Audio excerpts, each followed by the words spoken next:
The Yankee and the Brit. Yes, Yankee and the Brit. One is a genius, the other's a twit. On the radio, the beans have been spliced. The Yankee and the Brit, Brit, Brit, Brit.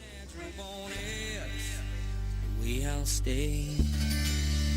Stephen Cali, Bet Your Ass, baby. Good tune. Man, I love the sound of that thing. Stephen Cali is on the phone right now. Say hello, Stephen. Well, how is everybody? Thank you for having me on the show. I appreciate it. Hey, how are you? I'm doing all right, We're getting ready for a show here at Richland, so play some music tonight. It's going to be fun. What's the weather like? It's actually pretty warm. I'm in New York. It's 36 degrees right now, so it's better than it has been. It's been freezing cold up here the past couple of weeks. So. Are you in Cato? No, I'm up in Richland. Oh, smart. Very smart. I just wondered what the weather was like to know how lucky I am to have never stayed in Cato for much longer than I did because I can't stand that friggin' snow. Oh, we get pounded. We sure do. I used to live over that neck of the woods. Oh, yeah? Yeah, I loved it. Been to the Cato Hotel quite a number of times. Oh, yeah, I love it in there. My favorite spot to play. Yeah, I was hoping Donnie Post was going to be in here tonight so I could give him some shit, but Jesus didn't show up. I'm going to let... He's a good guy. Yeah. Absolutely. I'm going to let Donna talk to you a second. And like you probably heard me say, I'm going to go get my coffee fixed up here. So tell us about your music. When did you start playing?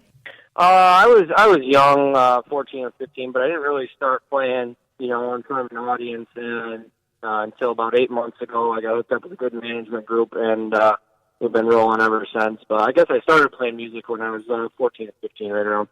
What instruments do you play? I just play the guitar. Yeah. I don't really play it that well. I try and play guitar, I should say. Who was your influences when you were growing up? What kind of music did you listen to when you were young and in short trousers? I've always listened to country my entire life, but probably some of my favorite country artists are Eric Church, Justin Moore, the guys who are still playing country, Rodney Atkins, guys like that. Ah. Are you 20? I'm 20, yes. Okay, I just wanted to make sure I had your age right because I was talking about it earlier. I wanted to make sure your Facebook page was correct on your age. Yes, sir. I'm 20. All righty, you're pretty damn young, man. How long you been into music? I know Donna probably asked you this. I didn't hear you in the other rorum. I'm trying to catch up over here. Just lighten up. I've been into music since I was 14 or 15, but like I say, I didn't start playing in front of an audience until about 8 months ago. And how'd you like that your first time out there? It was awesome. I've always wanted to do it, and I finally got the chance to. And now I've played over 100 shows, and we're going to do 150 this next year. We're doing 150 shows in 7 states at 44 venues, and so now I'm used to it. Playing in front of people, it's a lot of fun. I love it. Yeah, I saw a list of some of the places you were going to be playing. I was like, man, this guy's got his whole life booked up for the next year by the looks of it. Yeah, we got a big year. We're doing an opener for Rodney Atkins at the Bridge, which is awesome. We'll be on the road with him for a little while, and then we're doing 2019. We got invited to do the 50th reunion of Woodstock, which is going to be great. I could not be more happy to do that. So yeah. We got a lot of big stuff coming up. A lot to learn in a short amount of time, I'll tell you that. Do you have your own band? I do. I'm getting ready to play with them right now. Cali County Line. How cool is that?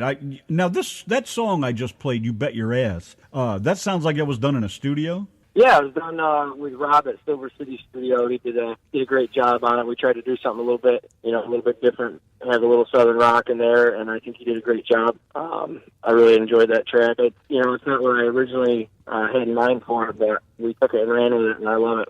Oh, it sounds great. I'm going to be playing that quite a bit till you fade away or something fades away, but I like it. It sounds good. It's got a good, smooth feel to it. Yeah, we got a lot of good musicians on it, especially that piano player. He's from Florida. He just cranked on that piano. So when you're out on stage, do all the ladies throw their underwear at you? No, I haven't ran into any underwear throwing yet, and if I did, I'd have to be real careful because my wife would probably slap me across the face when I got home. Barbara in the chat room, you're letting the side down. You're not throwing your underwear at him. Your wife better get prepared for that. Well, I don't know how prepared she plans on being, but well, she should collect. She should collect them and hang them up on the wall. Your wall of shame or something over there. I don't know how she'd feel about that. How long you been married? Well, I shouldn't say remember. We're getting married in September, but I've been with her since high school. Oh, wow. We're engaged. I have a little girl. I have a 1.5-year-old baby girl and a little boy on the way. Wow, congratulations. Going to get hitched. Boy, that's a big step. Yes, sir. We just bought a house.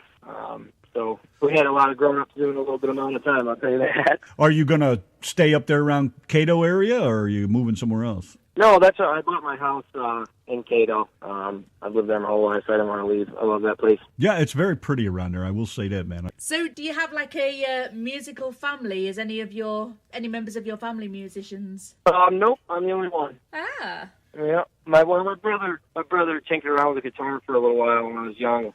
He taught me how to play a couple things, and I took it from there. I wanted to be, when I was real little, I wanted to be a fingerstyle guitarist. But that's like way too hard, so I just decided to sing instead. Where'd you learn to play guitar at? I taught myself. Just watched a lot of YouTube videos and watched a lot of people play. I'm really amazed that so many of you young folks are just like, you pick up a guitar and you start playing. Obviously, it's in your blood. It's a lot of time in front of a computer just trying to get things done, which I never liked because I was, I don't know much about computers, but that's what I did on my weekends. Is sat down in front of a computer. I went to work, came home, sat down in front of a computer, and learned how to play my guitar a little bit better every time. So you probably don't read music then. Absolutely not. I don't even. I know some of my basic chords, but I don't even know a lot of my basic chords. My lead guitar player has a real problem with me. Well, damn, you got it figured out. Anyways, that's the main thing. It sounds good. Love what I hear so far. Yeah, like I said, we're learning a little bit at a time, trying to get better every week. Well, you're still young. You got plenty of time. At least I hope you do. Yeah, me too. I hate to throw a little reality in there, but that's how it works. So, which musicians do you admire and why? I love Justin Moore, Eric Church. Modern country kind of has gone in a different direction. I don't really consider it country. So I like the guys that are kind of sitting back and they're still doing country. Eric Church more of a rocker now, but at least he's doing his own thing and it's original. You know what I mean? That's really the biggest thing. Is I like guys who are original. They have their own way that they do things. They don't kind of mold to the pack. You know what I mean? Yeah, exactly. That's the kind of music we like too. Is something that's something especially that has a story to it. Right. Well, that's what country's supposed to be. Is it's supposed to have a story, and somehow we lost that along the way. But with guys like Luke Combs and Chris Stapleton and guys like that coming up, I think that country's going to be going back to to where we want it to be here pretty soon. Oh, we've had a whole list of independents come through here, and their music is just friggin' amazing. The stuff they have, like Steve Hickman, he's in the chat now. His music is it'll just blow you away to listen to it, and his voice, of course, is just nonstop. But these guys, the songs they write are just like what you're talking about. They have some depth, they have some stories, something to you can actually use your mind and picture yourself in some of these songs or in these places they're talking about. It just blows me away to think that some of that's coming back, because all that I don't even know what anybody calls that country music stuff anymore, but it's just horrendous, most of it. It really is, and the reason that people do it is because if you can get a dance floor moving and you can get drinks being sold, you can succeed. That's basically what it is come down to, is if you can put people in a venue and you can make them drink and you can make them dance, then you can succeed. But that's not what country music is supposed to be. Country music's supposed to be kind of what's in your heart and what you feel. Not to try and sound too dramatic, but that's just the facts. And it's supposed to be a story. It's supposed to be something you can picture and feel and put yourself in those shoes. It's it's a story of everyday life. And like I said, we lost that somewhere along the way. So if you're willing to conform to the Nashville way, you could make some money, probably. That's or at least become famous. I don't know about making any money. I hear they're constantly sticking people for cash, but that's a whole nother side of the business there. Right. Yeah, I'm still trying to learn a little bit about the business, but that's basically, that's the reality of it. You don't even have to really be a good singer to succeed anymore. You don't, as long as you got a song that people want to listen to, they can put you in the studio, make you sound however they want, push your music out, and bang, bang, boom, you're done. Well, if that's the case, I think I'm going to become a singer. Can I throw my panties at you? As long as they don't stick like barbs do. Where do you record at? Where's the studio we were talking about earlier?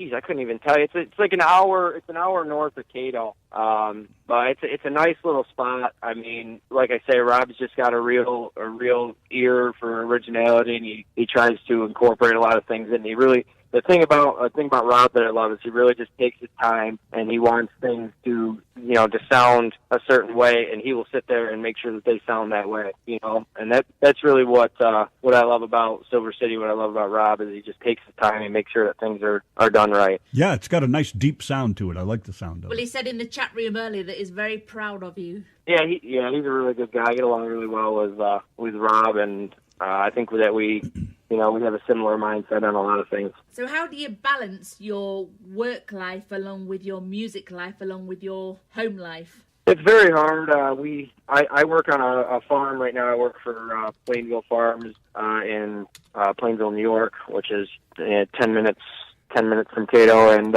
I work an absolute minimum of 45 hours a week, but normally I work, between 50 and 60, and then I'm out late at night, and then I'm also remodeling my house, so it's a tough thing to balance. If I didn't have, a good solid, soon to be wife at home, I don't think things would go over as smooth as they do, but she works just as hard as me, and I think that's what makes the difference. We're both just working hard at something that we want to accomplish, so everything ends up going over somehow. Yeah, I think if you keep putting in the hard work, something's going to come of it. What do you do for work? I'm a turkey grower, which is a weird tag, I know, but I take in baby turkeys, and in 18 weeks I turn them into big turkeys, and they go out. But it's a hard job. We go in there every day. We got to be there at 6 and in the barns at 6, and we make sure the birds are all right. Right now on my farm, I have 60,000 birds that I take care of. Wow. And just making sure that everybody's happy and healthy, and the barns are clean, and just making sure that we're putting out a quality product. Do a lot of those birds end up at Tyson or any big places like that? I think they get. I don't know much about that side of the business, but I think they're in a Plainville package. They go to New Oxford, Pennsylvania. They get processed and go into a Plainville package. Uh-huh. Oh, you know what I'm about to ask, don't you? I want to know: do you sing to your turkeys? Do I sing to my turkeys? I do not. Yes. Turkeys sing to me. I grow big toms, so they gobble all the time. You can't make a sound without all the birds in the barn going off. So there's no room for singing in there. They'll shut you right up. Maybe you could record some of that turkey sound and add it into one of your songs somewhere down the way. Write a turkey growing song. That's what we ought to do. Yeah. Well, there you go, Robert. That would pertain to a very specific audience. Yeah, a bunch of turkeys. Yep. I could see Robert bringing in about 5,000 turkeys into the studio with you. Yep, getting them all set up and mic'd up. Get the sun, boys. I can't wait to see how you put the earbuds in those guys so they can hear. Right. Yeah, it's hard. That would be hard. That'd be the hardest part right there. So who's some of your band members? I got George Morgan playing my bass player. I got Kevin on the drum. I got Mitch on my electric guitar. And these guys are great musicians. And I'm young. I'm still learning how to play with a band. We're relatively new, so they're really great about working with me and making sure that the music's where it needs to be. I mean, I couldn't ask for a better group of guys to work with. Yeah, I had to make sure you mentioned those guys. It's really. Yeah, I also have another drummer that played with us for a while, and he did my studio tracks. His name is Keith Carroll, and he's just awesome. And they're all just willing to help and and try and teach me. They're all veterans and they really know what they're doing. So it's a good group to be around. That's for sure. Does your wife have anything to do with the music business at all? She does a little bit of my Facebook stuff, and she helps out as much as she can. But she's busy. I can't really put the load of music on her because she's already chasing after a 1.5-year-old and keeping the house clean, and we got a dog, and and like I said, we're pretty young, so I try to keep my workload off of her so that she can do what she needs to do. Oh, that's great. Nice to know you thought some of that through. Yeah. There's a lot of people that we've talked to, and their wives are just as much a part of it as they are, and I'm sure that's got to be stressful. So that's probably just as well you're kind of keeping it that way. Right. Well, like I said, she works so hard, and she's pregnant right now, so she's just really tired, and I can't really put what I do on her. I'm just trying to make sure that if she listens to this later, that you say some good things about her. That's what I'm doing too. That's what I'm doing too. Yeah, you're smarter than the average bear. Not if he's getting married. Apparently, you're only smart if you don't get married. Oh, I see. Do you write a lot of those songs, your own songs? Oh yeah, I wrote all of them. Hopefully, pretty soon we'll get down and maybe write something with Christy Entry. Hopefully, I'm trying to set that up. But no, everything that I've written so far, everything that will be on the EP was just me. Now, when's this EP supposed to come out? We're going to do a release in June. Nice. You're going to send us a copy, right? Absolutely. Oh, and you're going to autograph it? Yeah, it's a proven fact. If I autograph something, it actually becomes worth less than it did before. So I'll make sure to do that for you. I don't care what it's worth. It's going on the Yanki and the Brit Wall of Shame, and that's just the best thing about it. Make sure you scribble all over it. Yeah, draw some funny faces or something on it. Make it different from everybody else's. Absolutely. I can do that. Put a picture of a turkey on it for you. Oh, there you go. Oh, excellent. Oh. Next time we get you on the show, we can say, and here's that turkey we all know.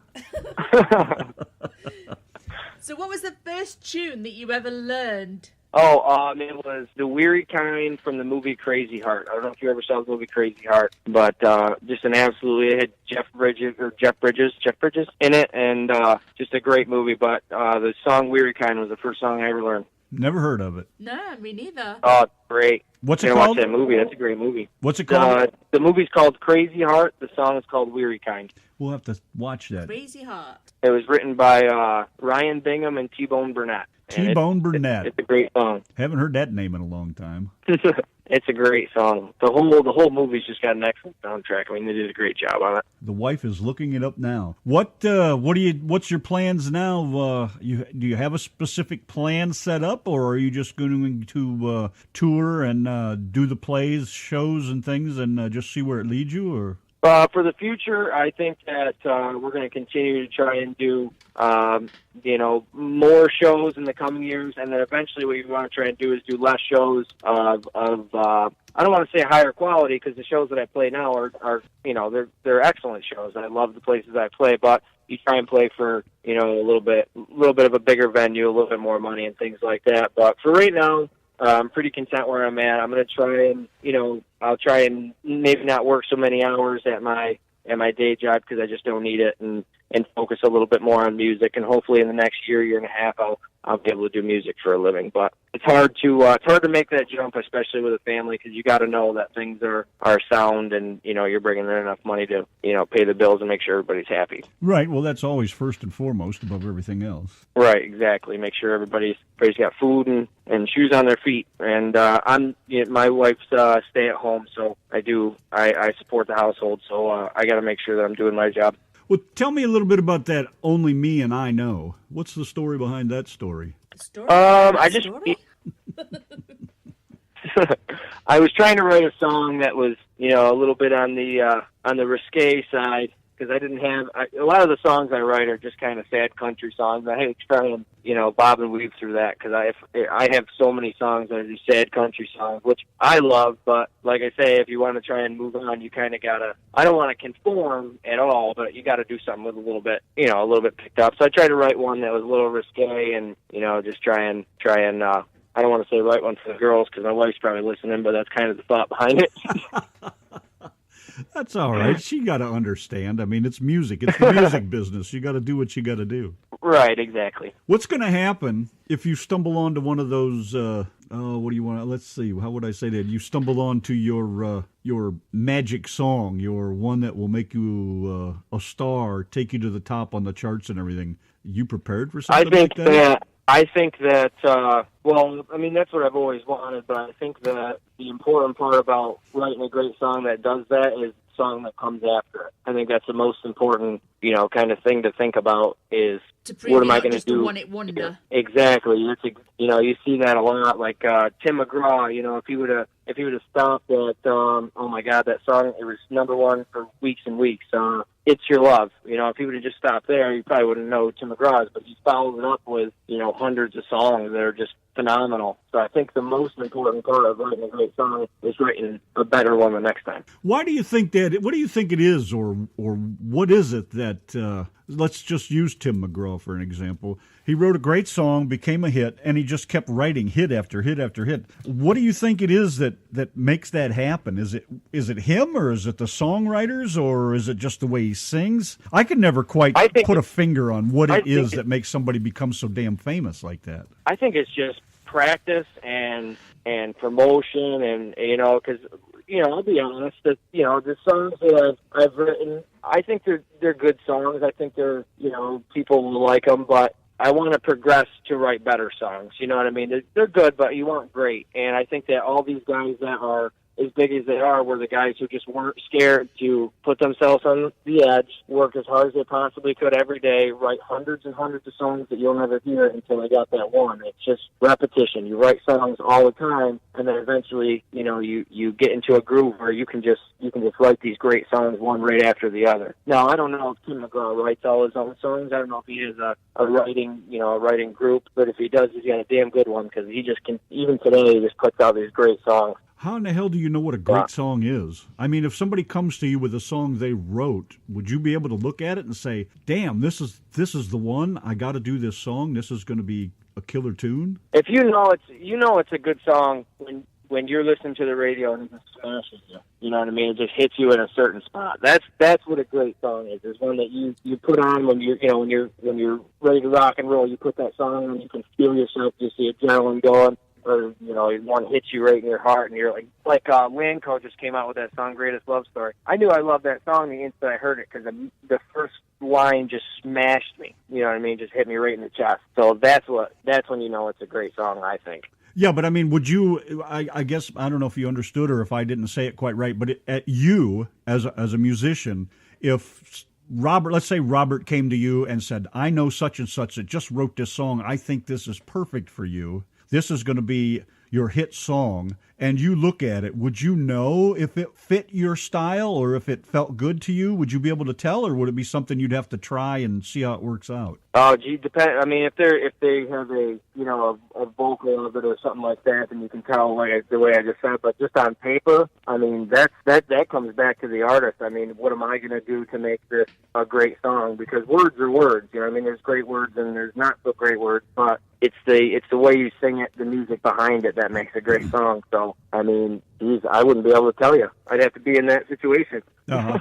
Well, I'm always trying to dig into the thought processes of people as to how you come to the point to do a certain song, I mean, You Bet Your Ass. I mean, how did you know that was going to be a cool tune to do? I mean, you wrote that, I'm guessing, so did it just feel good to you? Was it smooth inside and you said, yeah, this is cool, I like this? Or how did you get to that point? That's just it, as I said, I love singing it. I love the words, but the way that people are going to perceive it, that's kind of where you have no idea. You know what I mean? You have no idea how it's going to go over, but that's when I think that I got a song nailed, or when I think I've written a good song, is, and I can picture it, I can feel it, I can, it's good for me. So then the next step is just putting it out and seeing if people are going to enjoy it. So is this the part where, like a lot of artists tell us, stay true to yourself and go with what you feel is right?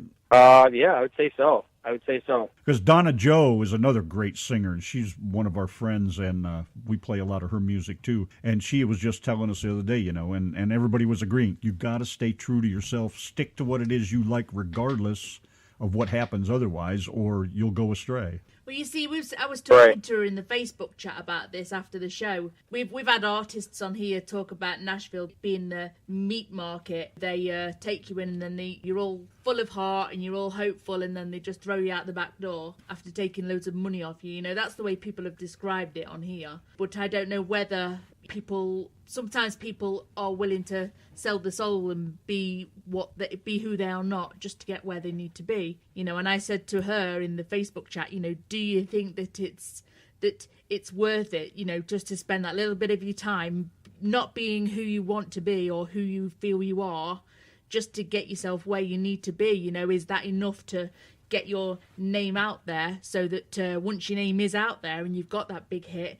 are you able to call the shots once you put that big hit out there? That's the kind of discussion I was having. I think that's the route a lot of people take. Is if I play my cards right now and I kind of go with the flow, then maybe one day I'll be big enough to do whatever I want. I'll tell you right now, Hank Williams Jr. steps on a stage. He doesn't, he could care less what anyone in the crowd thinks. He doesn't care. He does what Hank Williams wants to do because he's Hank Williams Jr. You know what I mean? So I think a lot of artists will try and find that line. But there's definitely, I think, people who just do what they got to do to get fame. I mean, I couldn't tell you whether, from a personal standpoint, I couldn't tell you whether I would do it or not because I've never had anyone, I've made a little bit of money playing music, but I've never had anyone slap a $2 million contract in front of me. So that's a question of your morals, is what's the deal that you got, and how are you going to roll with it? Yeah, that comes right down to morals. You, at the end of the day, you've got to be comfortable with the decisions that you've made, and you're bringing up your children now, and hopefully you've got a proud story to tell them. I mean, those are the decisions you've got to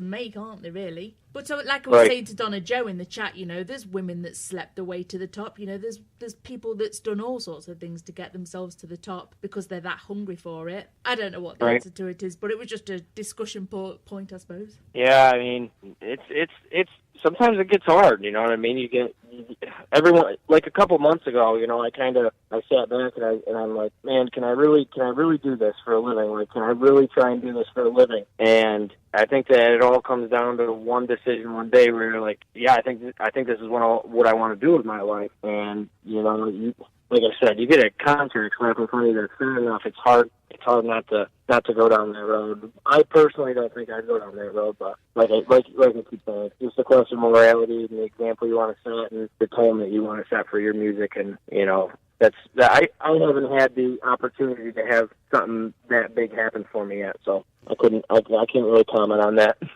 Yeah, that's a hard road to hoe, especially at your age. I mean, so many things probably go through your mind. I know mine did when I was that age. It drove me nuts sometimes trying to decide where to go, what to do, who to be, what I wanted to be, what I might want to grow up to be. I mean, and I never did grow up, but that's another story. Right, and that's the kind of decision I came to a few months ago. Is if I was just playing here and there, and I was struggling and things were going bad, but right now, I mean, my booking agent, my management group are flying. You guys know Brian. I mean, we got shows everywhere. We got, I'm bringing in a good home. I got a new car, a house. I mean, it would be dumb for me not to chase this. But if I never ran into Brian, I wouldn't be chasing music, you know what I mean? I'd probably try and be doing, some career. I'd probably be trying to drill in New York City or, try and make money a different way. So it's really a question of when you're at a certain period in time. And I think that I decided I was in the position where I really needed to give it a try. You can always go back to plucking turkeys. Sure can. You did say plucking. Plucking, yes, plucking. Don't you start. I know, I promised I would behave tonight. I'm not normally this well behaved. Hey, if you could have a party in the sky with someone, who would it be? A musician? Oh my God, Johnny Cash. Really? Oh, it'd be a gnarly party, it would. The Man in Black. Yeah, absolutely. If you was going to sing a song with Johnny Cash, what would it be? Folsom Prison, absolutely. I knew it. I knew he was going to say that. You didn't take much thinking on that one, did you? Folsom, no, you know what? I would sing Cocaine with him. That's a great song. Did he ever do that? Did Johnny Cocaine? Cash ever sing that song? Yeah. Or Cocaine Blues. Oh, yeah, okay. I was thinking Cocaine, Eric Clapton, Cocaine. No, Cocaine Blues. Yeah, great wrong song. I'd probably do that one with him. My bad. I'm white. I make mistakes once in a while. So tell us how to find you online. Yeah, you can go to Stephen Cali at Stephen Cali Music on Facebook, or you can go to StephenCaliMusic.com. Do you have anything on Reverb Nation at all? I don't think so. Or yes, I do. Yeah, yes, I do. I know there's so many places that people end up. It's we've had a number of people. Yeah. There was a couple of people didn't even know they were on Reverb Nation. Yeah, we got bands in town too. There's a bunch of PR stuff that you got to do to get out there. We try and get on as many things as we can. Most of my activity that you'll see on the site is my Facebook page, Stephen Cali at Stephen Cali Music. That's where all my shows are posted. It's where I do my song of the week. It's where I just do videos and things like that. Well, speaking of Facebook, and I've asked a number of people with this, what do you think about the folks that do live videos of their music on Facebook? I think it can be helpful and hurtful because the biggest thing about being a musician is really trying to stay as professional as you can, so people, you got to set an image for yourself. And there's certain bars that I'll go in, and I'm not going to lie, I know it's a loose crowd, I'll swear, but when a venue that's not so loose sees that, that's how they perceive you, and there's always phones in the air. So you got to try and remain as professional as you can, and also try and sway back and forth between different venues. So Facebook Live can help you. Like I said, you can have this great video that comes out, and people go, holy crap, and they like your page and they follow you. Or they can see one that somebody took that, you didn't know about, and you're messing with some guy and he's messing back with you, and, and it doesn't look so good. So it can help you and it can hurt you. Have you done any? Live videos? Yeah. I haven't done them personally, but if you go on my Facebook page, there's all kinds of people, people come to my shows, there's all kinds of them all over that page. Speaking of your Facebook page, what's on your guitar strap? It says Steven. Oh. My brother got that for me. When I got my first guitar. Oh, it's awesome, isn't it? I like that. What kind of guitar is that? It's a James Neilgan. Looks nice in the picture. I don't know. Yeah. It looks better than Willie's. Have you ever got a good look at Willie Nelson's guitar? Oh, my goodness. Yeah. That thing's got about 15 million miles on it. Oh, yeah. Big hole in it. But he's still strumming that baby. Oh, yeah. Anything else, dear? Can I do my questions? I'm surprised you haven't asked him that other question. The one that you normally like to ask the guys that come on the show. What do you drive? You finally asked. Oh, goodness. Right now... Please don't tell me you got a minivan. If you got a minivan, don't even say anything. Put the phone down if you've got a minivan. Now tell me what's a minivan. Well, no. I have a 97 Chevy at my house, but I can't take that to shows. But for Lauren and the baby, I bought a Ford Escape, which is a compact SUV. But that's what I lug my equipment around in, and that's what she drives. Because if I break down on the way to a show, it doesn't go over very well. No. So you don't have a 4-wheel drive of any sort? Yes, I do. My truck at home is. Okay. All right. But I take that just short trips. You've saved your soul then. Yeah. I think every country guy ought to have a 4-wheel drive truck at least. Right, you ought to. But for long trips and stuff like that, I can't. Yeah, well, that that makes sense. Venue if I break down. The correct answer is yes, Randy. I have a Ford F-250.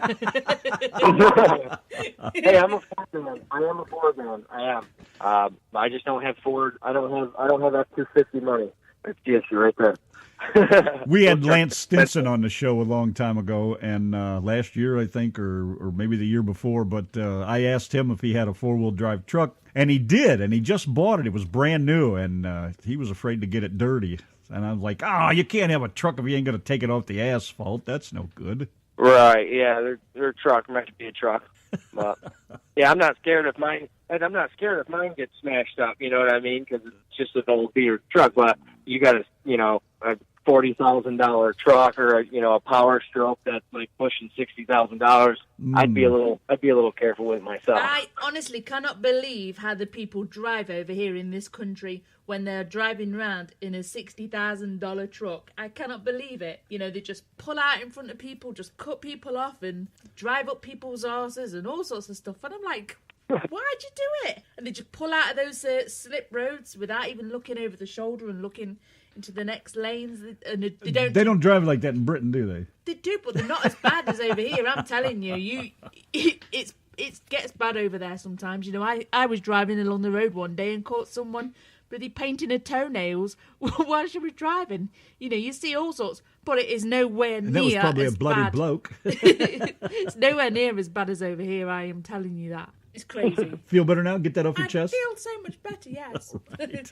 Go on, ask him your boring 10 questions. I have a few boring questions for you, and then we're going to play your tune, and we'll let you go. All righty, sir. What do you got? What is your favorite word? I can't say that on air. Sure you can. This is internet radio. Say On my it. show, you can say whatever you want. Nothing drives a point home like a good F-bomb. You know what I mean? Nothing drives a point home like that. I know exactly what the fuck you're saying. What's your least favorite word? I don't like the C word. Yeah, not Don't too many like people the do. word. What turns you Yeah. on? Oh boy, I like power strokes. Power strokes turn me on. Don't you even say a word about stroke anything. Just sit over there and be quiet. What No, okay, Ford truck turn me on. I'll say that. He knows me too well. She's like that. She'll wonder what kind of stroke you're talking about. What turns you on? Jeez, I don't like slang. I don't like a lot of slang. What sound do you love? Sound of a guitar. What sound do you hate? Gobbles. I don't like turkey gobbles anymore. I can't even imagine why. I did warn you these questions was super boring, didn't I? Do you go to Walmart at all? Yeah. That's one of your questions. When you're walking through Walmart and you're concentrating on whatever you're buying or something, but you hear the crowd in the background, does it sound like turkeys now? Yeah, I think that as soon as I pull up to Walmart. Oh my God. Now every time he goes into Walmart, the background noise is going to sound like turkeys everywhere he Hey, goes. I heard turkeys when I was sat on the toilet in Home Depot, and these two women in the cubicles either side of me were like, like, shut up! I'm trying to take a dump here. Oh, Oh, You know what I did shout though? I said, oh my gosh, I've run out of toilet roll. I'm gonna have to use my hands now. That shut him up. Okay. Why did I marry you? weird Remind that- me again. it's weird how classy that sounds with that accent. I'm going to tell you right now. It's weird. I've had people say that to me before. You can say anything and make it sound classy. I'm like, really?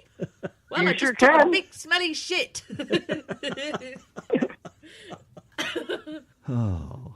What's your favorite curse word? Good F-bomb. Let's see then. What profession, other than yours, obviously the turkey business, would you like to attempt? Gee, that's a good question. I'd like to attempt to be a famous country music singer. Okay, good enough for me. What did he say? He wants to attempt to be a good country music singer. He's already a good country music singer. Oh, come on. You can think of something else, can't you? No, if I could do anything, I would hunt for a living. But kind of hard to do that. Come on down here. Feral hogs are for the taking, man. You can stuff your freezer full of ham. Maybe you can hunt turkeys Oh, and my go, that's the goodness. last time you make that noise. You could come down here and get on the pork chopper. They'll fly you around and you can take them out from the sky. Oh, my... I was just going to say that, in the helicopter. I want to do that so bad. They do Me and that my here. buddy priced it. They do that here. Yeah, Come on that's down, crazy. man. What's a pork chopper, a police helicopter? It's a helicopter, and they take you out hunting feral hogs, and you take them out from above. Oh. Yep. I'm going. A man after my own heart. I'd love to do that, but I hate to fly. What profession would you not like to do besides turkeys? I would hate to be... Man, what would I hate to be? Hate to be a lot of things, but I probably hate... Hold on one second. I'm sorry. I probably hate to work on sewer systems. Good call. Ew. Yeah. Okay, two more, and then we're done. If heaven exists, what would you like to hear God say when you arrive at the pearly gates? Here's a beer. Haven't heard that one yet. No, we have not. Alrighty then. Well, God, better bottle up a good cold one. You made my husband go quiet then. Oh, I usually don't hear that answer.